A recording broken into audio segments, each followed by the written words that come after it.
नमस्कार दोस्तों, आपका अपने YouTube चैनल जय माँ काली गुंजन में हार्दिक अभिनंदन है। दोस्तों, कैसे हैं आप सब? माता रानी की कृपा आप सब पर हमेशा बनी रहे। जगत के पालन करता, जगत के दुख हरता, बोलो विष्णु भगवान की सदा ही जय हो। तो चलिए दोस्तों, आज हम आपको अपनी इस वीडियो में निर्जला एकादशी, उसका व्रत जो कि आने वाला है, उसकी विधि और विधान क्या है, हम आपको अपनी इस वीडियो में आगे बताएंगे। दोस्तों, 21 जून दिन सोमवार में निर्जला एकादशी का व्रत रखा जाएगा। दोस्तों, ये व्रत रखने से हमें चौगुना फल की प्राप्ति होती है। तो हम आपको बहुत ही इसकी सरल विधि बताने जा रहे हैं। क्योंकि विधि तो बहुत है, लेकिन वीडियो लंबी ना हो जाए, इसलिए हम आपको बहुत ही कम शब्दों में इसकी जानकारी देने जा रहे हैं। निर्जला एकादशी जो कि हर साल ज्येष्ठ महीने में आती है और इन दिनों गर्मी का बहुत अभाव बढ़ा हुआ होता है। इस साल की जो एकादशी आती है, जिसे निर्जला एकादशी कहते हैं, उसमें व्रत रखा जाता है और ये व्रत रखकर प्रभु कृपा प्राप्त कर सकते हैं। निर्जला एकादशी का दोस्तों व्रत जरूर रखना चाहिए। हमारे हिंदू शास्त्रों में व्रत रखकर जो भी आप दान पुण्य करते हैं, इससे आपको 100 गुना फल की प्राप्ति होती है। दोस्तों, इस व्रत को रखकर भगवान विष्णु की आराधना करनी चाहिए, प्रभु हरि का स्मरण करना चाहिए और ये व्रत निर्जलाहार ही रहकर रखा जाता है। इसमें आपको कुछ भी खाना पीना नहीं होता। ये व्रत बहुत ही कठिन होता है, लेकिन भगवान में आस्था रखकर और लगन और श्रद्धा के साथ ही ये निर्जला व्रत रखा जाता है। इस व्रत को रखने से दीर्घ आयु होती है, साथ ही मोक्ष की प्राप्ति भी होती है। आपका स्वास्थ्य उत्तम होकर पापों का नाश होता है। जो लोग निर्जला एकादशी का व्रत रखकर दान पुण्य करते हैं, उन्हें साल की समस्त एकादशियों का पुण्य प्राप्त होता है। दोस्तों, आप व्रत जरूर रखें, लेकिन आपको एक बात का अवश्य ध्यान रखना चाहिए।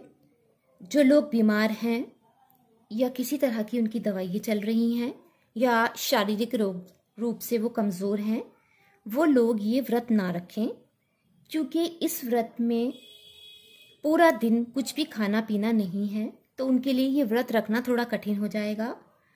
हाँ, अगर फिर भी उनका मन है ये व्रत रखने का, तो वो थोड़ा सा दूध ले सकते हैं या फल का भी सेवन कर सकते हैं। ऐसा हमारा शास्त्रों में विधान है, क्योंकि जो लोग बीमार हैं उनके लिए छूट होती है।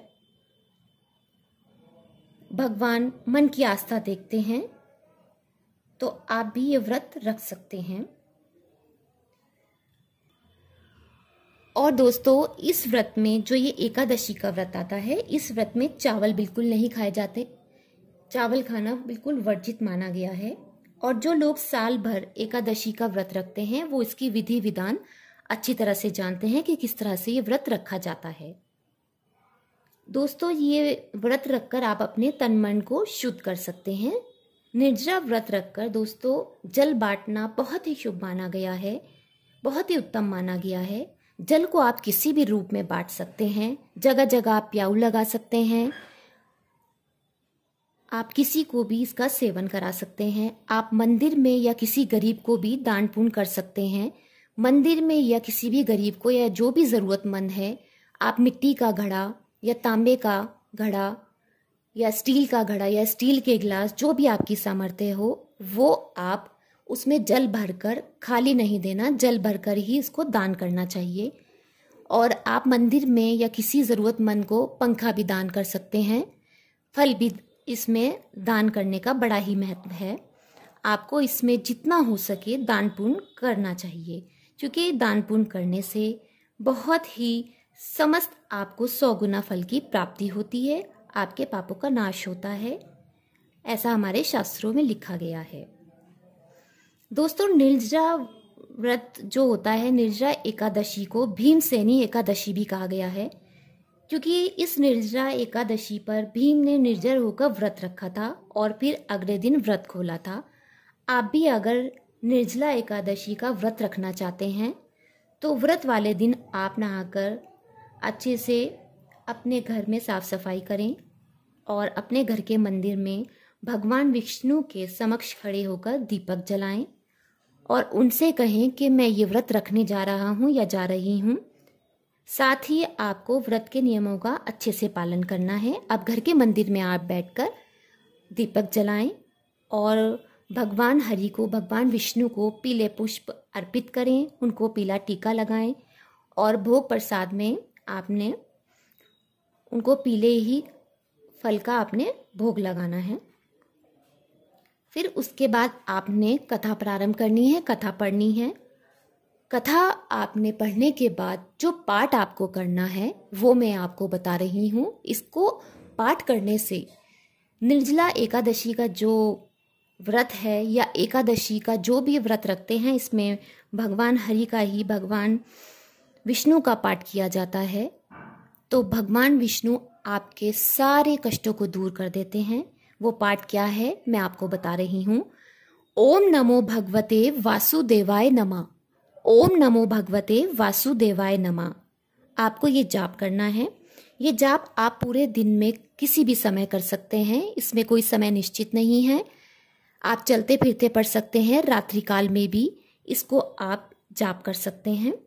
फिर आपने क्या करना है, अगले पहर में यानी कि अगले दिन आपको सुबह में ये व्रत खोलना है और भगवान को भोग लगाना है और प्रभु से कहना है, प्रभु मुझसे व्रत में या पाठ करते समय जो भी कोई त्रुटि हो गई है मुझे क्षमा प्रदान करें। प्रभु आपके मन के भाव को अच्छे से समझते हैं, इसलिए उनका स्मरण लगन और आस्था के साथ करें। व्रत रखने में आप अच्छे से संयम व्रत कर अच्छे से इसका जो भी इसकी विधि विधान है आपने अच्छे से करना है, उसका पालन करना है। हमने आपको बहुत ही सरल विधि बताई है, तो आप ये व्रत अवश्य रखें। दोस्तों, आप पर, आपके परिवार पर प्रभु हरि की कृपा बरसती रहे।